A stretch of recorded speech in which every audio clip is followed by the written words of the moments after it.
이제 과거 왕조 시대에서는 왕이 등극하면 왕들의 이름을 사용하지 못하게 했습니다. 이를 소위 이제 피위 제도라고 그렇게 이야기하는데, 가령 여러분이 이제 조선 시대의 왕 중에 좀 기억나는 왕 누가 있나? 그러니까 제가 기억나는 왕, 우리 드라마 때문에 되게 유명해졌는데 정조 왕이 있는데 실명 여러분 기억나시나요?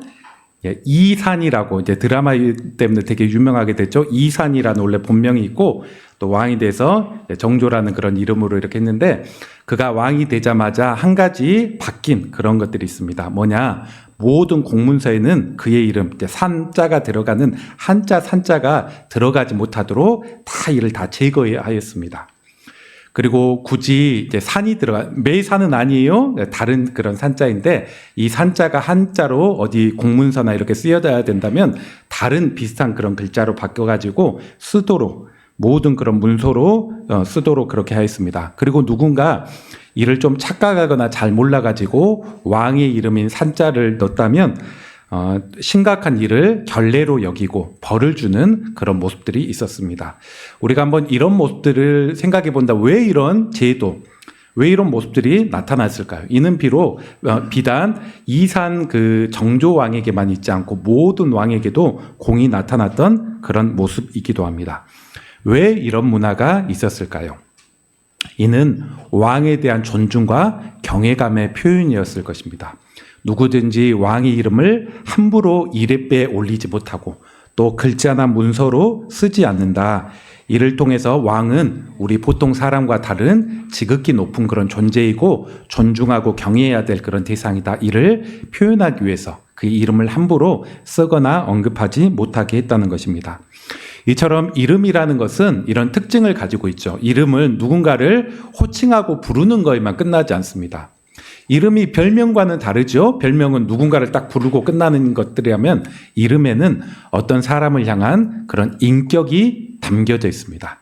그래서 누군가 내 이름을 가지고 좀 장난한다든지 조롱조롱 이야기한다면, 더 나아가서 우리가 우리 부모님의 어떤 이름을 들먹이면서 그 이름을 조롱조롱 이야기한다면, 우리는 되게 그 인격에 대한 그냥 호칭만 살짝 가지고 장난했을 뿐인데 우리는 되게 기분 나쁘게 여겨가고 좀 도전적인, 우리를 향해 되게 모욕적인 그런 언사라 이렇게 표현합니다. 이렇게 생각을 합니다. 이처럼 이름이라는 것은 누군가를 그냥 잠깐 부르는 그런 호칭에서 끝나지 않고 인격, 어떤 내용을 담고 있는 그런 표현이라는 것입니다. 우리가 이름의 이런 특징들을 한번 생각해 보면서 오늘 상계명의 내용을 보면 조금 더 우리가 감이 올 거라 생각합니다. 상계명 우리 11절 한 번만 더 11절만 같이 한번 읽어보겠습니다. 읽습니다. 시작. 너는 내 하나님 여호와의 이름을 망령되이 일컫지 말라. 내 이름을 망령되이 일컫는 자는 죄 없는 줄로 인정하지 아니하리라. 아멘. 자, 11절 마지막에 망령되이 함부로 일컫는 자는 죄 없다. 가볍게 하나님 넘어가지 않겠다. 이렇게 말씀하고 있는 것입니다.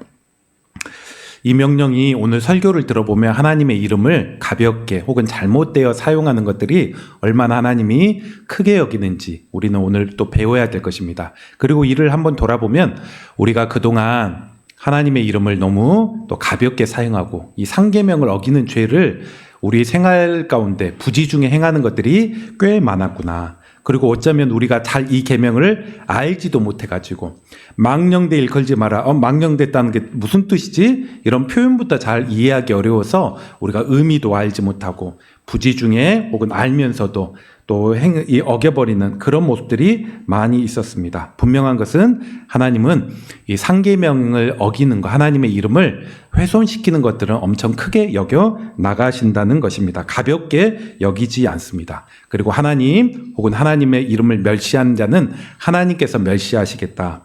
반면 사무엘상 2장에 보면, 사무엘상 2장 30절에 보면 하나님은 또 이렇게도 말씀하십니다. 나를 존중히 여기는 자, 반대로 나를 존중히 여기고 내 이름을 존중히 여기는 자는 내가 그 사람을 존중히 여기겠다. 이렇게 말씀합니다.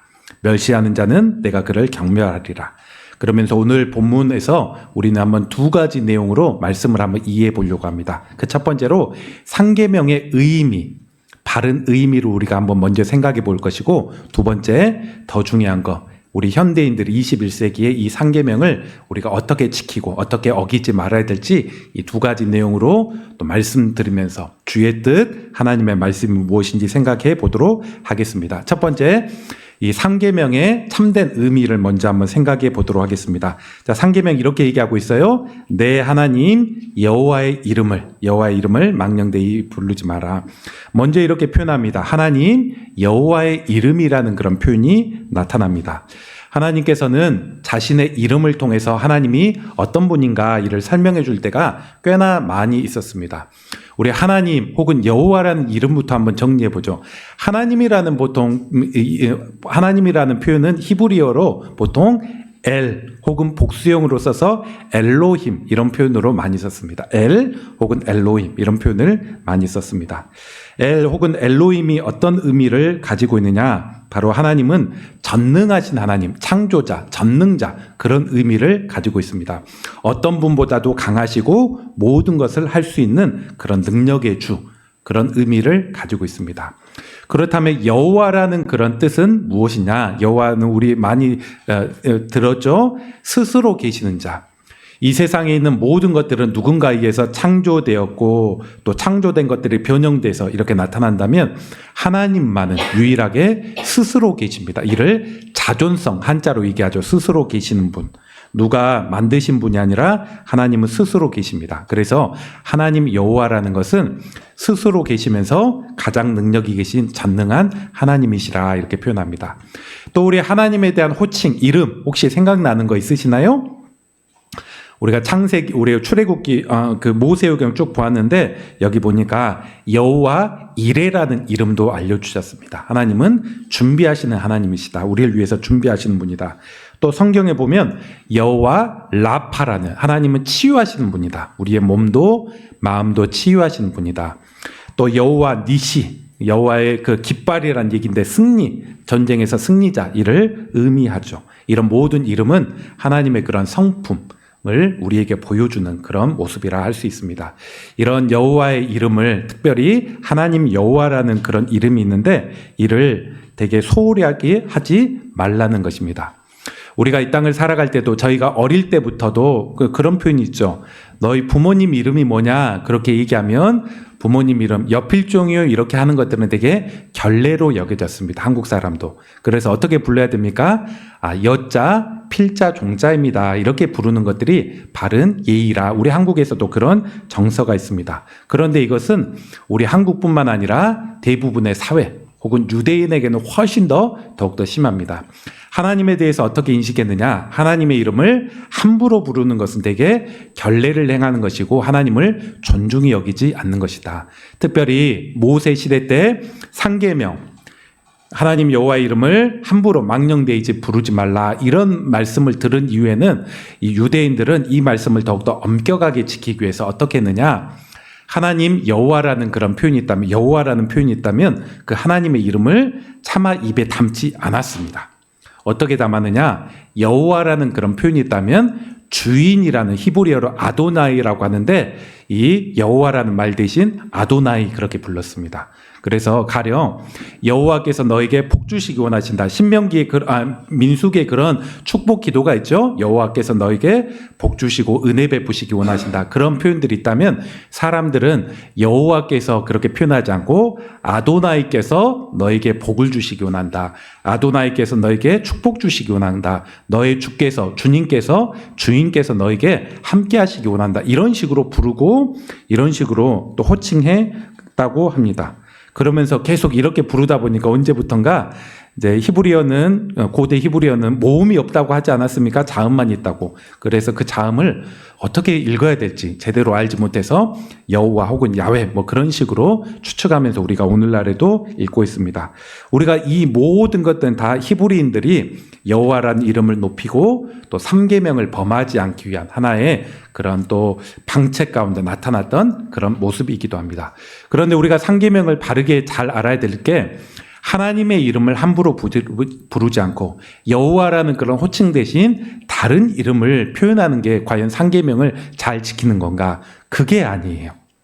유대인들은 여호와라는 말도 부르지 않으면서 상계명을 지키려고 하는데 그 자체가 상계명을 잘 지키는 게 아닙니다. 오늘 상계명 다시 한번 보십시오. 뭐라고 표현합니까? 하나님 여호와 이름을 망령되이 일컫지 말라. 망령되이라는 말은 히브리어로 샤웨 이런 어떤 표현인데 헛되이, 공허하게, 거짓되게 그런 의미를 가지고 있습니다. 즉 정리해 보면 여호와라는 그 이름을 거짓되게, 무익하게, 공허하고 헛되게 이런 식으로 사용하지 말라 이런 표현이라는 것입니다. 즉 하나님의 이름을 여호와라는 이름을 너희 부르지 마 이런 표현이 아니라 우리는 어쩌면 불러야 될 때가 있고 하나님을 찾고 여호와라는 그런 표현들을 더 말해야 될 때가 있습니다. 때때로 우리가 맹세하고 선서를 해야 될 때가 있고 하나님은 그 하나님 이름 또 여호와라는 이름을 부르며 기도하고 찬양하고 높이는 것을 더욱더 기뻐하십니다. 상계명의 내용은 하나님 이름 사용하지 말라, 여호와라는 이름 사용하지 말라 그런 의미가 아니라 그 이름을 헛되이 부정하게 잘못되게 사용하지 말라 그런 의미를 가지고 있죠. 그리고 바르게 사용할 수 있다면 하나님의 이름은 더욱더 영광스러워지고 우리는 그분의 이름을 찬양하고 높이고 또 기도하며 구하는 그런 백성이 되어야 될 것입니다. 정리하자면 상계명은 하나님의 이름 또 여호와라는 이름을 경외감 없이 헛되이 무익하게 거짓되게 사용하지 말라는 그런 명령입니다. 그리고 만일 이렇게 사용하면 하나님은 그 죄를 가볍게 여기지 아니하리라 11절에 말씀합니다. 그리고 이 여호와 하나님이라는 이름은 비단 성부 하나님에게만 적용되는 게 아니죠. 성부 하나님은 물론이거니와 성자 예수님에게도 성령 하나님에게도 공히 적용되는 그분들의 이름을 거짓되고 무익하고 함부로 또 사용하지 않도록 우리가 지켜나가는 게 바로 3계명의 내용이라고 할 수 있는 것입니다. 그러면 두 번째로 우리가 이 3계명의 내용을 오늘날 우리 일상 가운데 어떻게 한번 지켜야 되느냐. 크게 저는 4가지 영역들을 한번 적용해 보면서 여러분의 삶 또 여러분의 주변을 한번 돌아보시기 바랍니다. 구체적인 한번 4가지 영역들을 한번 이야기해 보도록 하겠습니다. 그 첫 번째 우리는 3계명을 어떻게 지켜가냐면 하나님의 이름을 비방하거나 조롱하는 일을 하지 않고 욕되게 쓰지 않는 것입니다. 우리가 종종 미국의 영화나 드라마를 보면 하나님의 이름이 예수님의 이름이 종종 표현될 때가 있습니다. 등장하는 인물이 갑자기 뭐 지저스 이렇게 예수님의 영어 표현을 막 이야기하기도 하죠. 그런데 우리가 한번 돌아보면 이들이 화나가지고 예수님 찾는구나 그렇게 이해해서는 안 돼요. 이 지저스라는 그런 표현은 이제 영어에서 보면 어떤 말이냐 우리식으로 좀 번역해 보면 뭐 제기랄 뭐 빌어먹을 그런 어떤 화나는 그런 표현 그럼 꼭 욕 비슷한 어떤 표현이 바로 지저스 그런 의미로 사용됩니다. 그리고 지저스란 말뿐만 아니라 영어로 보면 갓댐 이런 표현들이 종종 사용되죠. 갓댐 이런 표현들을 사용하는데 이 역시도 비슷한 그런 표현입니다. 뭔가 분노하거나 누구에 대해서 좀 비난적으로 얘기할 때 갓댐 하나님의 이름을 사용하면서 그런 식으로 표현하기도 합니다. 서양이 한때 이제 기독교 정신이 그들 가운데 되게 스며들었죠.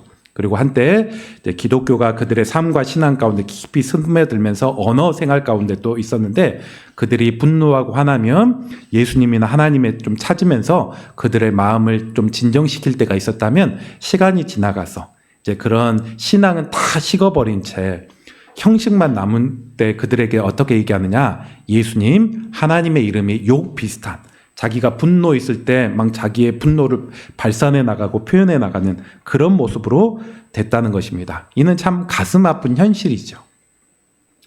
하나님의 이름, 예수님의 이름을 이렇게 사용하는 게 바로 상계명을 어기는 그런 모습입니다. 우리는 이런 표현들 혹은 여러분들이 종종 뭐 외국에 있다면 이렇게 사용하는 사람들이 있다면 당연하게 여겨서는 안 될 것입니다. 이는 잘못됐고 또 어쩌면 우리가 좀 정중하게 관계가 이렇게 편하게 얘기할 수 있는 사람이라면 그런 표현은 난 크리스찬인데 좀 안 했으면 좋겠다. 그렇게 이야기할 수 있는 그런 지혜도 필요합니다. 그리고 이런 모습들은 다른 종교에도 자연스럽게 나타납니다. 가령 이슬람교에서 알라, 이슬람교에 하나님을 같이 이해하고 있죠. 이슬람교의 알라나 우리가 믿고 있는 하나님이나 유사한 그런 방식으로 이해하고 있는데 이슬람교에서 알라에 대해서 뭔가 비난적으로 조롱적으로 이야기하면 큰일 나죠.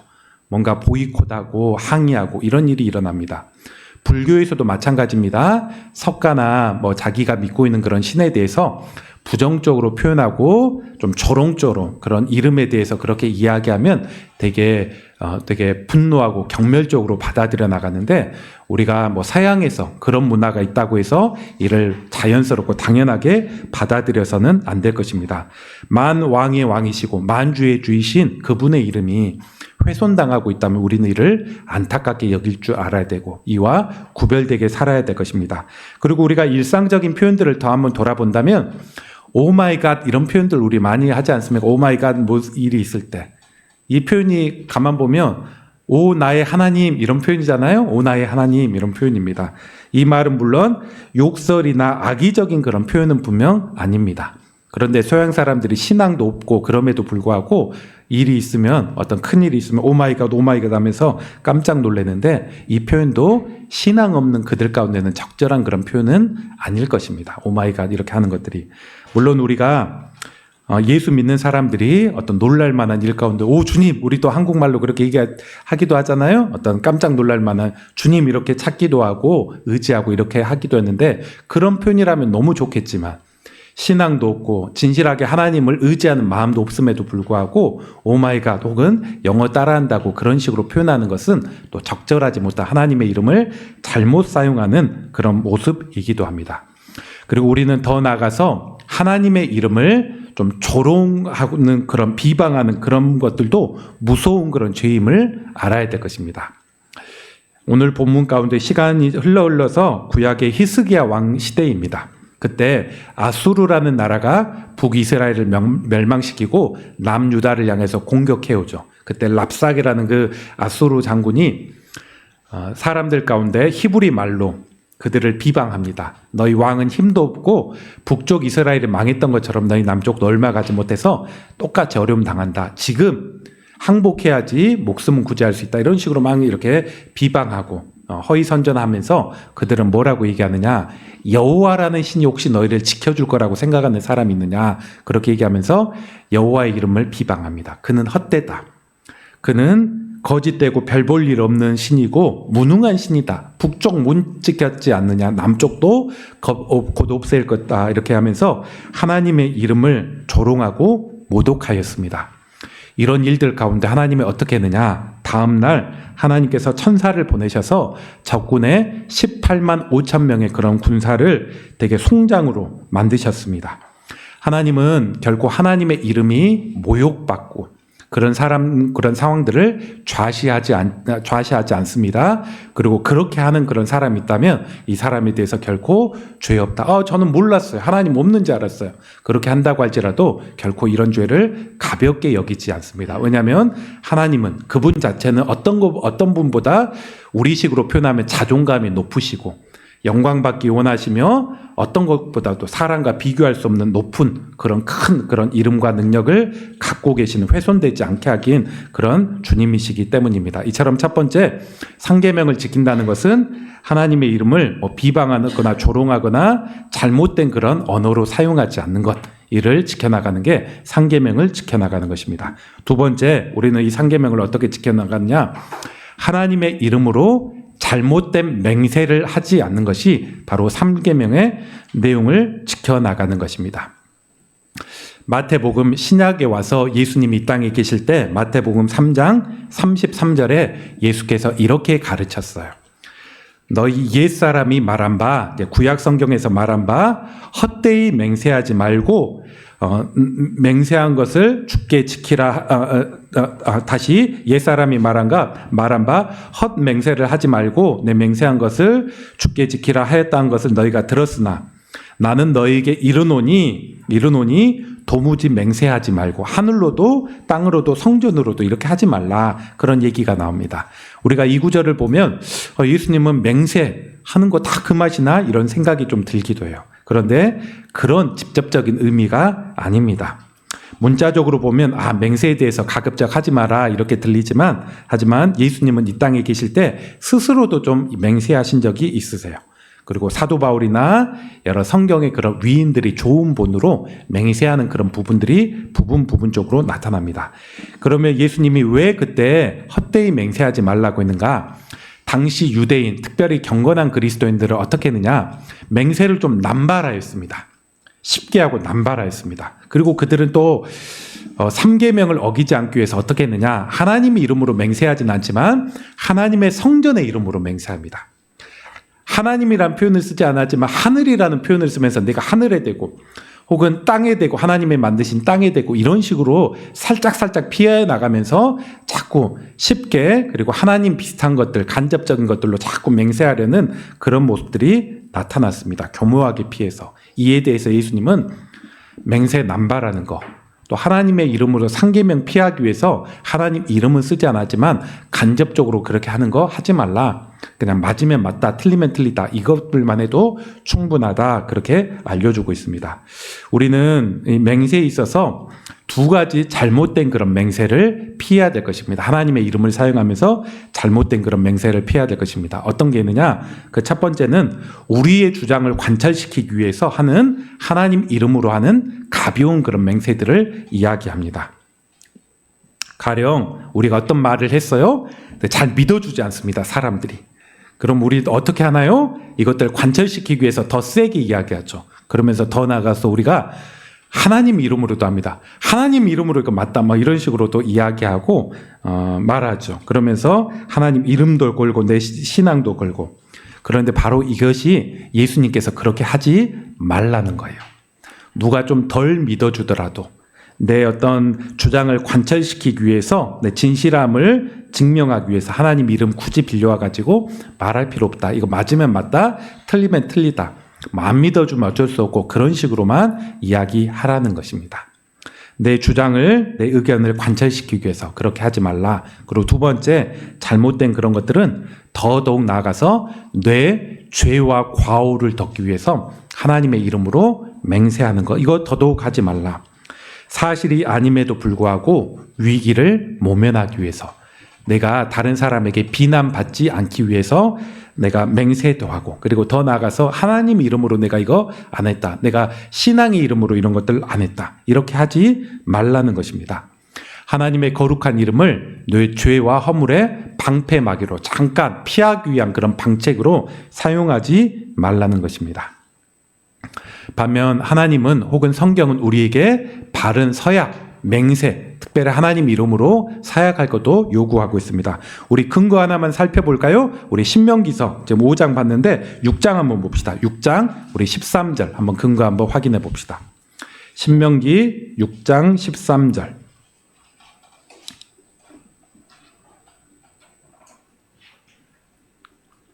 자, 6장 13절에는 이런 구절도 있죠. 다 같이 한번 읽어봅시다. 시작.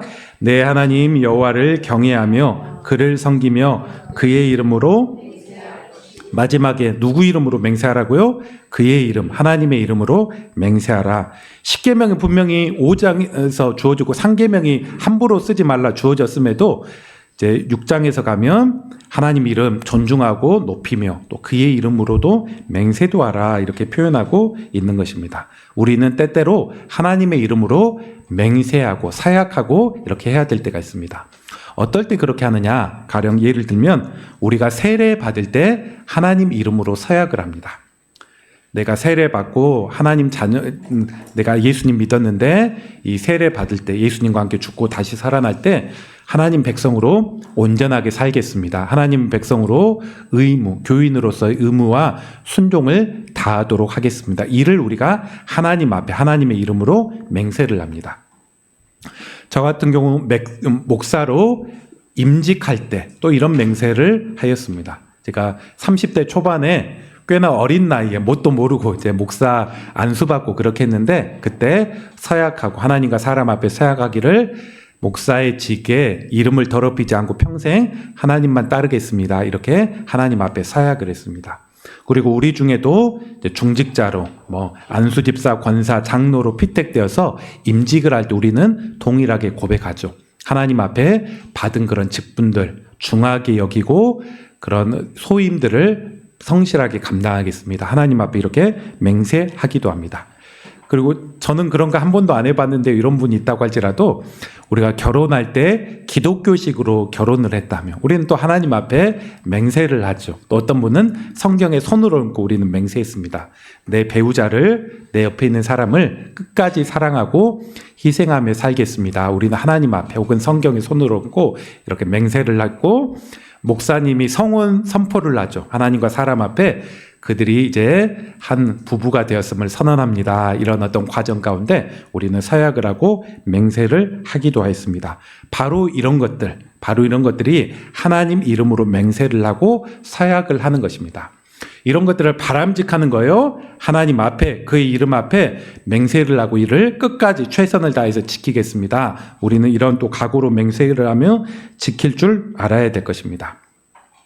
우리가 이런 맹세 서약 이런 얘기를 하면 우리가 한 가지 더 또 이와 함께 또 생각해 볼 수 있는 그런 내용이 있습니다. 그것은 우리가 알게 모르게 기독교 예식을 행해 나가면서 상계명을 어겨버릴 수도 있다는 것입니다. 무슨 말인가? 우리가 이제 기독교 예식을 하다 보면 그 순간, 그 중간중간에 의미도 별로 생각하지 않고 아멘 아멘 저도 지키겠습니다. 하나님 이름으로 맹세해버립니다. 이렇게 별 고민도 없이 아멘 아멘 해버릴 때가 있습니다. 그리고 더 나아가서 지킬 마음도 없고 지킬 자신도 없음에도 불구하고 하나님 이름으로 맹세합니다. 회중의 한 사람으로 그렇게 맹세해버릴 때가 있습니다. 그런데 이런 것들 역시도 크게 본다면 상계명을 어겨버리는 내용입니다. 지킬 어떤 각오도 다지지 않았으면서 또 어겨버릴 수 있는 그런 어떤 가능성도 많이 있으면서 지킬 마음도 별로 없으면서 하나님 이름으로 내가 회중의 한 사람, 나뿐만 아니라 다 이렇게 한다, 이렇게 한다고 그렇게 맹세하는 것은 하나님의 이름을 또 더럽히는 그런 하나의 모습입니다. 여러분 중에 세례와 입교를 받지 않는 그런 분이 있다면 우리가 또 얼마 이후에 또 몇 달 이후에 그런 것들을 할 것인데 이거 쉽게 할 것이 아닙니다. 내가 하나님만 평생 믿고 살겠습니다. 또 교인으로 의무를 하나님 앞에 다하겠습니다. 그렇게 아멘 아멘 한다면 내가 이것들 정말 지키겠다. 상계명 하나님 이름 어기지 않고 살겠다. 그런 모습들이 필요한 것입니다. 혹 또 우리가 내가 이것들 어겨버렸구나. 이런 맹세 쉽게 해서 어겨버렸구나. 이런 것들이 있다면 우리가 하나님 앞에 진실되게 회개해 나갈 때 하나님께서 우리 죄를 가볍게 여기지 않겠다 이렇게 얘기했는데 그런 무서운 어떤 죄 가운데 또 하나님 어떤 징계를 피해 나가는 그런 내용일 줄 믿습니다. 이처럼 두 번째 우리가 하나님의 이름으로 헛되이 좀 맹세하고 사약하고 그렇게 하지 않는 것들, 바른 또 하나님의 이름으로 맹세하고 사약했다면 최선을 다해서 이를 지켜나가는 것들이 바로 3계명을 지키는 두 번째 모습입니다. 세 번째 모습 또 어떤 것들이 있는가? 우리가 하나님의 이름, 예수님, 성령님의 이름을 믿음과 신뢰 없이 주문처럼 사용하는 것을 경계해야 될 것입니다. 우리가 앞선 두 가지 내용은 명백히 죄라면, 분명 하나님의 이름을 헛되이 사용한 거잖아요. 명백히 죄라면 이 세 번째는 우리가 의식하지 않는다면 이런 죄를 쉽게 범할 수 있습니다.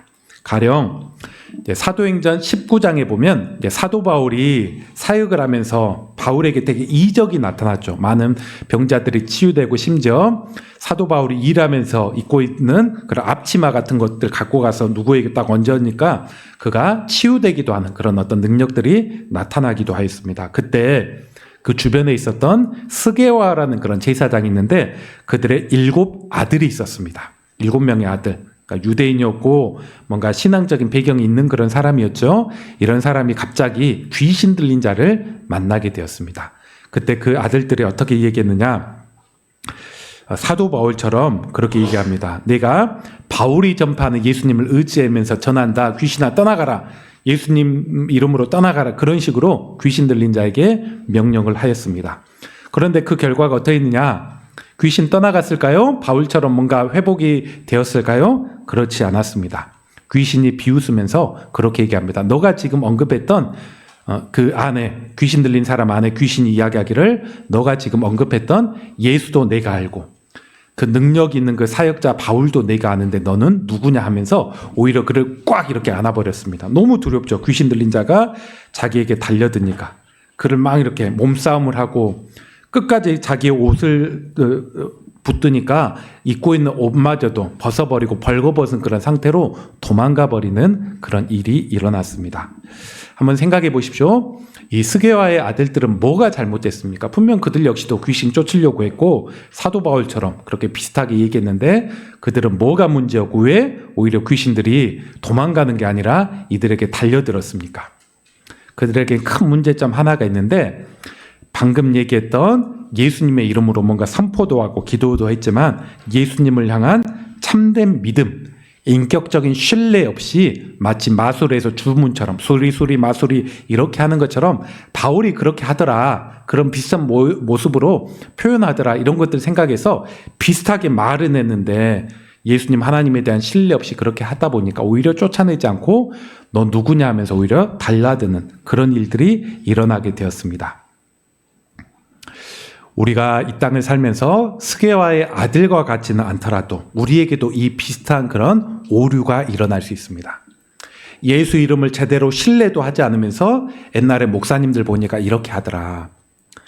하나님의 능력에 대한 의뢰와 신뢰함도 없으면서 종교적인 그런 습관으로 어떤 표현도 할 수 있고 어떤 내용도 할 수 있습니다. 그리고 우리가 어쩌면 찬양과 예배가 되게 또 그런 장이 될 수 있습니다. 기도가 끝난 다음 우리가 예수 이름을 받들어 의지해서 기도합니다, 이렇게 표현하는데 실제로는 예수님 이름도 별로 의지하지 않고 그냥 이렇게 떠벅떠벅 이렇게 해나간다면 그게 뭐 엄격하게 완전 잘못되고 죄다 뭐 이거는 아니지만 우리가 그런 모습들도 한편으로 생각할 수 있는 그런 부분이라 생각합니다. 찬양 중에 예수님 높이는 것, 물론 우리가 앞에 가사에 따라 또 따라하기도 하고 고백도 하지만 거기에 하나님의 이름 또 예수님의 그런 존중함들이 약한 채 한다면 이게 완전히 심각한 죄라 이렇게 할 수는 없지만 또 우리가 한번 개선하고 온전하게 해야 될 그런 부분들, 이런 모습들이 있는 걸로 우리가 보입니다. 이처럼 우리가 예수 이름, 하나님의 이름을 사용한다면 주문처럼 습관처럼 그런 것들이 아니라 신뢰와 믿음 가운데 그의 이름을 사용할 줄 알아야 될 것입니다. 그럴 때 진정으로 그의 이름의 능력이 나타나고 하나님의 이름이 높임받는 것입니다. 마지막 네 번째로 생각할 수 있는 부분, 또 우리가 어떻게 실천해야 되냐, 바르지 못한 삶으로 하나님의 이름이 모욕받지 않도록 우리는 살아가는 게 바로 3계명을 지키는 그런 내용입니다. 우리는 지금까지 첫 번째, 두 번째, 세 번째는 주로 말로 인해서 하나님의 이름이 좀 업신받지 않도록 그런 내용을 보았다면, 네 번째 내용은 말뿐만 아니라 행동을 통해서, 우리의 삶을 통해서 하나님의 이름이 더럽혀지지 않도록 우리는 순종해야 될 것들이 있음을 생각하게 됩니다. 성경 우리 마지막으로 한 구절만 한번 찾아봅시다. 로마서 2장, 우리 로마서 2장 24절 한번 봅시다. 로마서 2장 24절.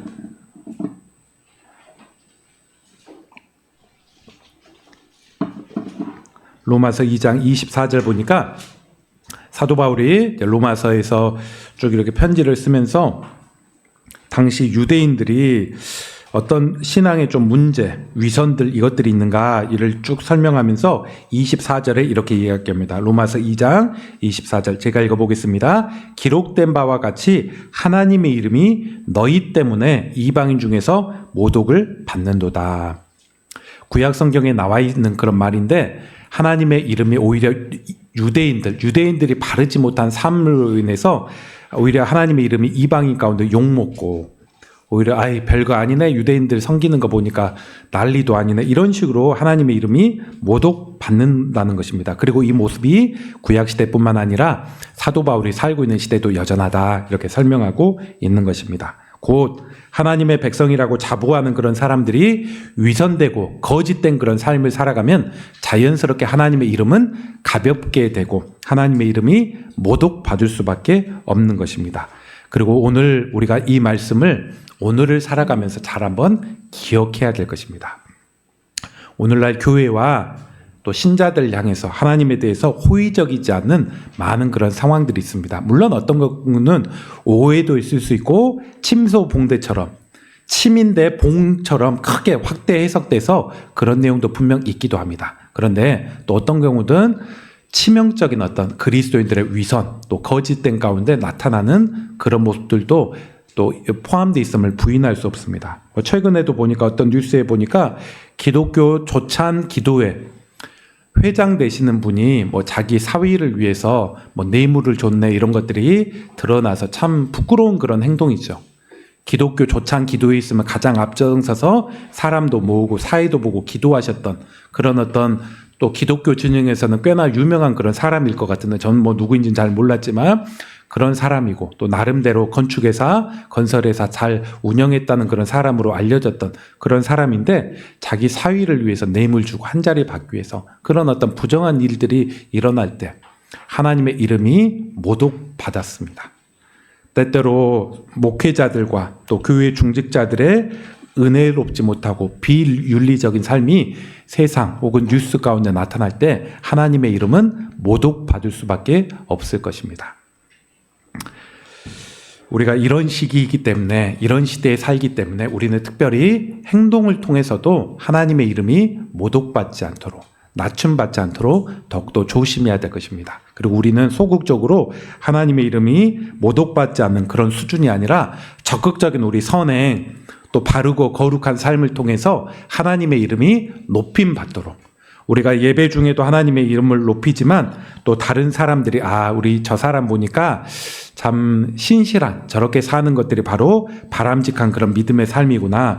저 사람 보니까 한번 교회에 갈 만하겠구나. 신앙생활이라는 것은 저런 거겠구나. 이렇게 우리가 또 생각하게 하는 그런 지점들을 줘야 된다는 것입니다. 곧 우리는 말로도 전도해야 되지만 우리의 행동들이 강력한 전도지가 되고 구원의 문을 열 수 있는 그런 내용이 됨을 우리는 알아야 될 것입니다. 그런 삶을 여러분들이 더 고민하시고 한번 살아가시기 바랍니다.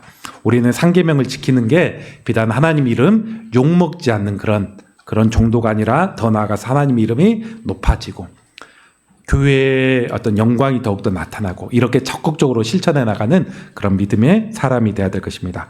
오늘 한번 말씀을 정리해 보겠습니다. 제가 몇 년 전에 이런 뉴스를 보았습니다. 한 탈북 단체가 북한에서 이렇게 탈북했던 그런 사람들이 만든 단체가 북한을 향해서 전단지 만들어서 하늘의 바람을 이용해서 이렇게 그 북한의 전단지를 쭉 이렇게 살포하는 그런 일이 있었습니다. 그때 북한 정권이나 북한 뉴스에서 격양된 반응을 보였어요. 되게 많이 비난하고 욕하고 더 나아가서 남북 공동, 연락, 통화가 가능한 그런 사무소가 있는데 이것을 폭파시키는 그런 일이 일어났습니다. 그들이 왜 그렇게 했느냐? 이유는 한 가지였습니다. 북한에서 가장 존엄한 이름, 그 김정은이라는 존엄한 이름을 훼손하고 또 그림을 되게 그림에서 훼손하고 이름을 훼손하고 그런 내용으로 우리의 어떤 존엄자들을 모욕했다는 것입니다. 그러면서 북한에서 격양되고 할 수 있는 많은 그런 조치들을 행해 나간 것을 보게 됩니다.